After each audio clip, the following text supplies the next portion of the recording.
Ang mga manggagawa sa ubasan. Sinabi pa ni Jesus sa kanila, ang paghahari ng Diyos ay may tutulad sa kwentong ito. Isang araw maagang lumabas ang isang may-ari ng ubasan para humanap ng mga manggagawa. Nang makakita siya ng mga manggagawa, nakipagkasundo siya sa kanila na makakatanggap sila ng karampatang sahod para sa isang araw na trabaho. At pagkatapos ay pinapunta ang mga ito sa ubasan niya. Nang mga 9:00 na ng umaga, lumabas siyang muli at may nakita siyang mga taong walang trabaho at nakatambay lang sa may pamilihan. Sinabi niya sa kanila, pumunta kayo sa ubasan ko at magtrabaho. Babayaran ko kayo ng nararapat. Kaya pumunta ang mga ito sa ubasan. Nang bandang tanghali, muli siyang lumabas at may nakita pang ilang mga tao. Pinagtrabaho rin niya ang mga ito. Ito rin ang ginawa niya ng mga 3:00 na ng hapon. Nang mag-5:00 na ng hapon, muli na naman siyang lumabas at nakakita pa ng mga ilan na nakatambay lang. Sinabi niya sa kanila, bakit maghapon kayong nakatayo riyan at walang ginagawa? Sumagot sila, dahil wala naman pong nagbigay sa amin ng trabaho. Sinabi niya sa kanila, pumunta kayo sa ubasan ko at magtrabaho.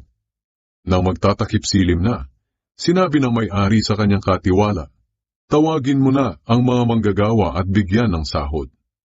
Unahin mo ang mga huling nagtrabaho hanggang sa mga unang nagtrabaho. Dumating ang mga nagsimula ng 5:00 ng hapon at tumanggap sila ng sahod para sa isang araw na trabaho. Nang dumating na ang mga naunang nagtrabaho, inakala nilang tatanggap sila ng higit kaysa sa mga huling nagtrabaho. Pero tumanggap din sila ng ganoon ding halaga. Pagkatanggap nila ng sahod, nagreklamo sila sa may-ari ng ubasan.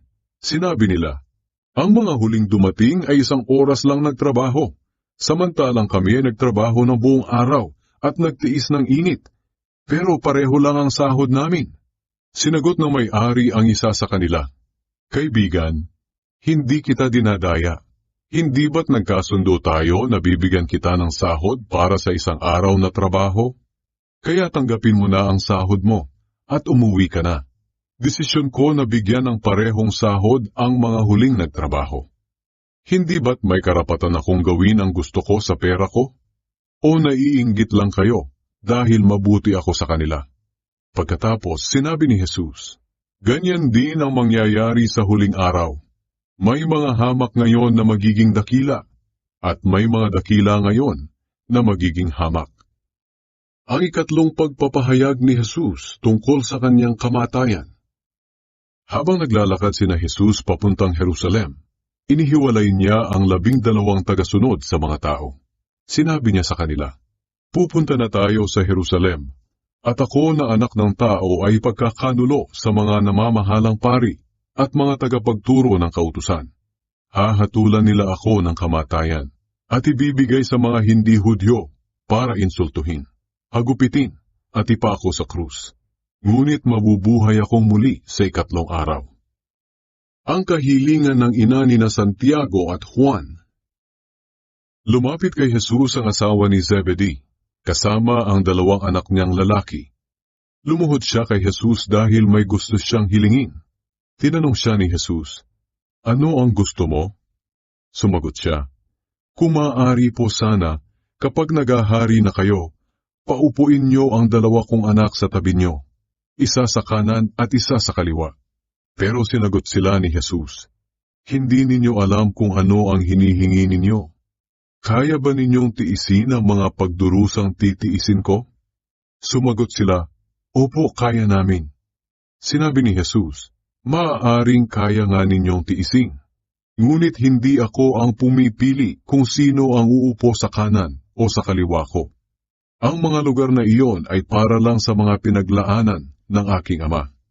Nang malaman ng 10 tagasunod kung ano ang hiningi ng magkapatid, nagalit sila sa kanila. Kaya tinawag silang lahat ni Jesus at sinabi, alam ninyong ang mga pinuno ng mga bansa ay may kapangyarihan sa mga taong nasasakupan nila. At kahit anong gustuhin nila ay nasusunod. Ngunit hindi dapat ganyan ang umiral sa inyo. Sa halip, ang sino man sa inyo na gustong maging dakila, ay dapat maging lingkod ninyo. At ang sino man sa inyo na gustong maging pinuno ay dapat maging alipin ninyo.